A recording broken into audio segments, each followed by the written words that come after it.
So I was just trying to think of what would be a good subject matter to make a little video about. You know, I was very amused to see that on the other day, Chris Cuomo of CNN was fired for being discovered to have been trying to possibly undermine the sexual misconduct charges against his brother, the late governor of New York, uh, Andrew Cuomo.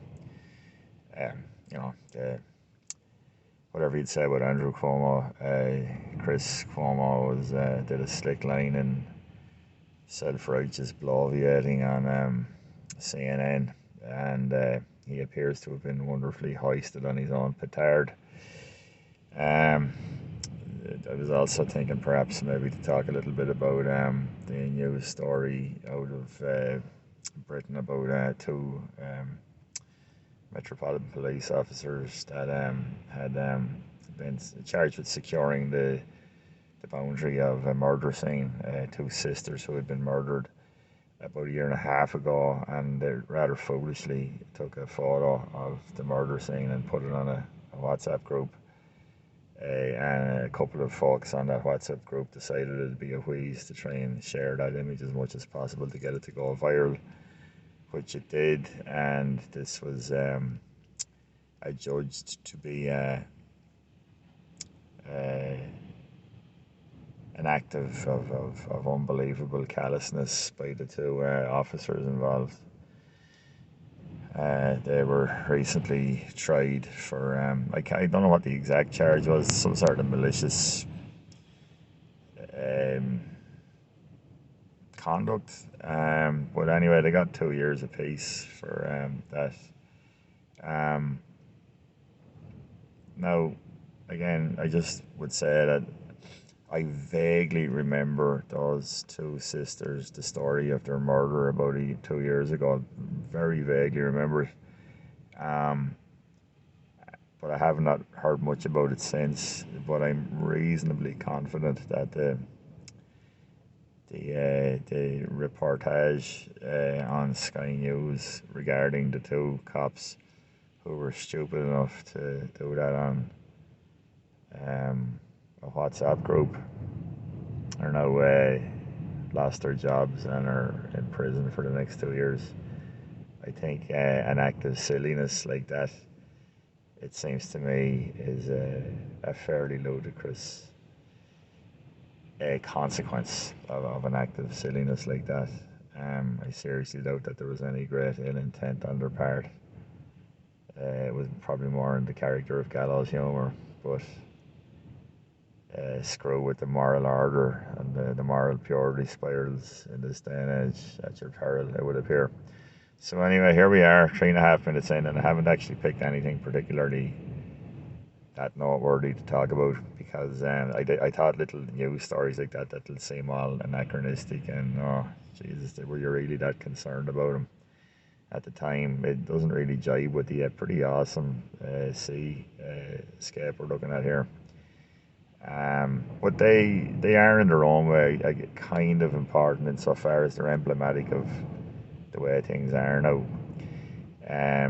Your man Cuomo would have been one of the highest rated presenters on CNN, and even though they are, hemorrhaging ratings since the Orange Man was voted out of office, they still have a pretty decent reach, and he'd be one of the foremost voices for the type of propaganda the type of race baiting and moral grandstanding propaganda that the likes of a channel like CNN freely indulge in and do so largely without challenge. And that case in Britain yesterday, which I'll try and find a few links to it just to get the names of the protagonists out there. Again, emblematic of how things are now.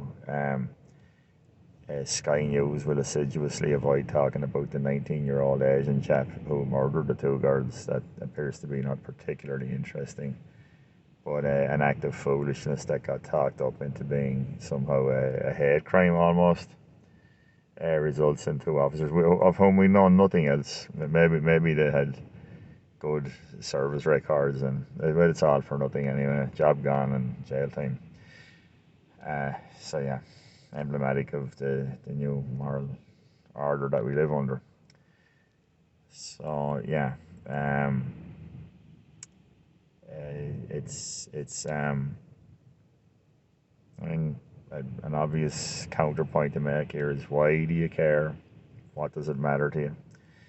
I would say that you can keep saying, why do you care? What does it matter to you? And the only time people will ever say, oh, that's why you cared, is if they were ever directly affected themselves. What most of us will do, what the vast majority of us will do, is we will self-censor, and we will allow ourselves to be morally shamed and browbeaten by ads, NGOs, advocacy groups. We will quite happily let ourselves be dictated to by the tyranny of the minority, and we'll believe it all rather than oppose any of it. It's just what we'll do, and we'll convince ourselves that we just don't care really. I mean, what does it really matter? You know, come on, you've got a little bit of entertainment, life's going pretty good, GDP up, what the hell possible problem could you have?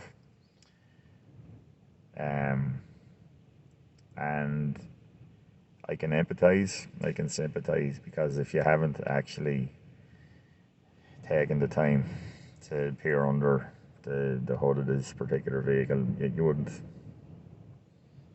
What other way would you feel about it? But I mean, it grates on me so badly these days that I just, even making a video to have a 5 minute ramble about this sort of stuff is in its own way starting to become therapeutic to me, to be perfectly honest with you. So yeah. I liked my clouds across the moon analogy. The point of truth being obscured by, bad ideas and ghastly narratives. But will I be able to come up with some snazzy or petty little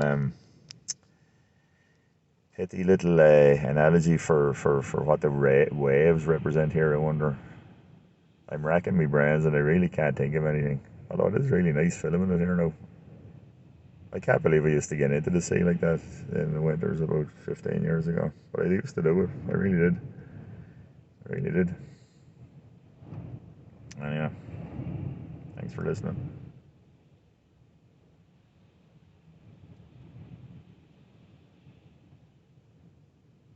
Incidentally, Morgoth's review has a bunch of videos called Fishing for White Pills, or Fishing for, he did one about Stacey, Dooley, and David Lemmy, which was very, very interesting. And a very rather amusing framing of a controversy about the Red Nose charity, or whatever the hell it's called.